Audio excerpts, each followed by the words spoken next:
All right, let's bring in Helin Sari Ertem, who joins me now in the studio. She's an associate professor of international relations over at Istanbul Medeniyet University. It's a pleasure to have you on. Thank you. Since we're talking about foreign leaders, let's talk about how Turkey's foreign policy has changed in the initial days after Atatürk founded the Republic to where we are today.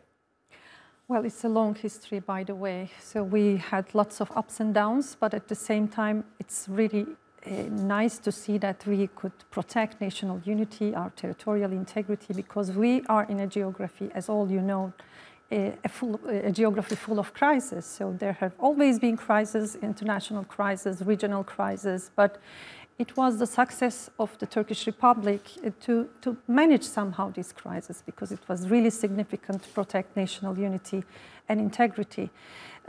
Compared to the past, today, especially in the 2000s, let's say in the new century, things are changing, the world is changing, the Turkish foreign policy is changing, but at the same time it's also having some unchanging stuff as well, because in the past our professors were teaching us the success of Turkish foreign policy is dependent on its flexibility. But I think we should call it as resilience today. And today I can say that Turkish foreign policy is resilient. It's full of crises, it's full of regional, global crises, but at the same time it has the success, it has the information, it has the experience to manage all these crises in the 2000s. In the 2000s, the world will be somewhere different. Global South is rising, as I said before, and Turkey is one of the rising Global South countries which intends to change, at least to regulate or reform the international system, basically the United Nations structure.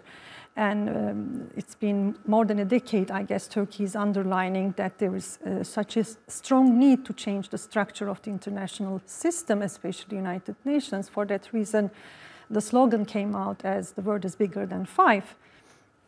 I guess there will be a stronger say of Turkey in the coming future, in the years ahead, at least in the second century of the Republic. When you were sort of describing what the country had been through in the last century, you said that there were lots of ups and there were lots of downs. Talk to us about the resilience, which you put, that it has gained in terms of the lessons of the past, both the ups and downs, and how it is able to position itself in terms of playing an important role in the geopolitics of the region today. We can give specific examples with what's going on in Ukraine right now. We can give specific examples to what's going on in Israel right now.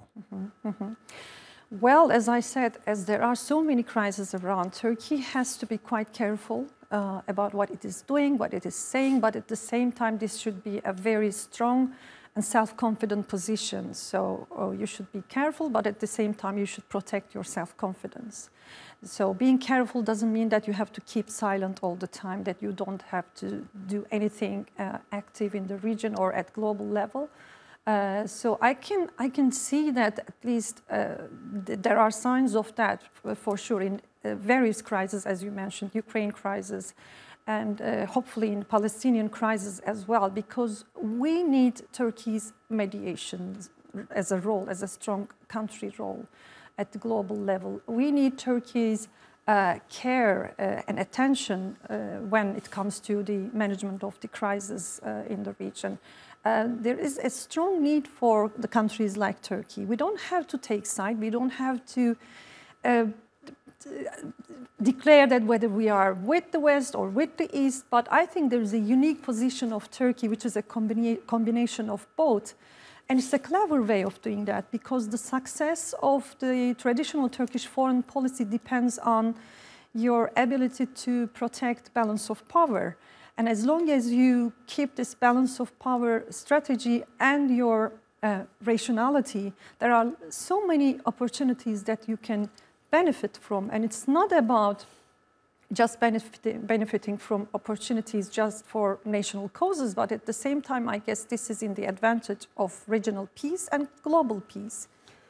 When you look back at sort of the vernacular that's been used to describe Türkiye in the past, it's always been sort of a quote-unquote bridge between East and West. And I very much sort of tie that to, and I understand the description of Turkey being flexible. Today, we're trying to describe it as a resilient country.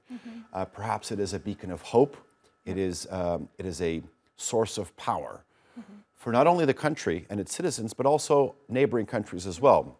Those in the Balkans, those in Eurasia, those in the Middle East, those in North Africa. How do you feel that what Turkey stands for today could be an inspiration for these regions? For many countries, I mean, it's an inspiration because regarding last week's policies, regarding last week's political statements coming from Turkey, Turkish President Recep Tayyip Erdogan, we also could see that this triggered some countries like Cuba, Colombia, Brazil, and some other countries as well who have to say something or needed to say something different than the West. So the West in general, although this is not a unity and there are so many different ideas and disagreements among the Western countries as well, but still the West should understand that the rest of the world should be listened equally.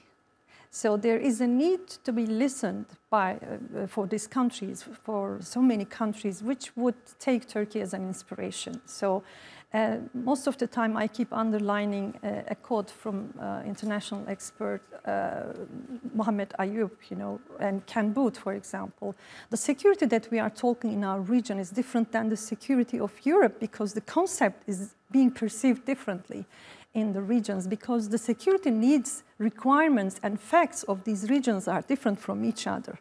Unless the West understands what we are going through in our region, I think there won't be security for all of us. For that reason, if emancipation, let's say, or freedom of expression is given or at least gained by the countries all around the world, then there is security, real security. So emancipation and security are the two sides of the same coin.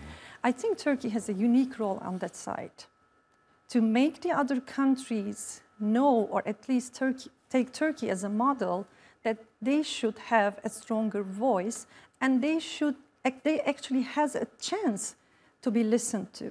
They should look for their rights and give a louder voice at the global level. Helin, thank you very much for coming on set, and actually it's important actually that we discuss this with you, and hopefully I will have a chance to continue our conversation throughout our continuing coverage.